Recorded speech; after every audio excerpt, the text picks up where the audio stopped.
સુરતના Sachin GIDC police station વિસ્તારમાં ફરી એકવાર ચોરીની ઘટના બની છે। મળતી માહિતી મુજબ સચિન જીઆઈડીસી વિસ્તારની નીલકંઠ રેસિડેન્સી પાલીવાડ બી બિલ્ડિંગ પ્લોટ નંબર 10 ખાતે આવેલી સંકટ જ્વેલર્સમાં ચોરો લોખંડની ગ્રીલ કાપીને અંદર પ્રવેશ્યા હતા। દુકાનના અંદરથી ચોરોએ સીસીટીવીનું ડીવીઆર, સોનાનું તોલવાનું વજન કાંટું સાથે લગભગ 1500 ગ્રામ ચાંદી અને 3 થી 4 ગ્રામ સોનું ચોરી કરીને લઈ ગયા હતા। દુકાન બંધ થયા બાદ રાત્રિના સમયે આ ચોરી થઈ હોવાનું સામે આવ્યું।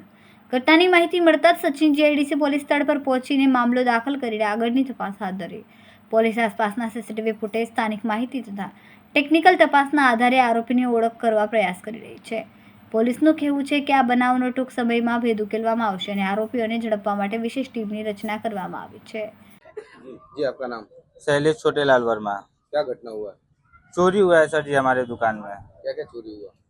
सोने के कुछ सामान और चांदी के थोड़ा ज्यादा सामान चोरी हुए। 1500 ग्राम के आसपास चांदी चोरी हुई है। किस नाम से दुकान है आपका? शंकर ज्वेलर्स। क्या क्या चोरी हुआ है? चांदी और सोना? चांदी और सोना चोरी हुआ है। कितने बजे तक हुआ? ये अप्रोक्स 4:30 या 5 बजे की घटना है। आपको पता कैसे चला कि यहाँ पे चोरी हुआ? हमारे पड़ोसियों ने फोन किया कि आपकी दुकान टूटी हुई है और हम आकर देखे तो मतलब चोरी हो चुका था। डीवीआर भी लेकर गए हुए हैं और जिस पे हम लोग वजन करते हैं कांटा, वो भी चोरी हुआ है। कितने देर के बाद आपको जब पता चला कि चोरी हुआ है? लगभग 3-4 घंटा बाद पता चला है। पुलिस प्रशासन आई थी? हाँ, पुलिस प्रशासन आई थी, वो लोग अपना कार्रवाई करके गए हैं।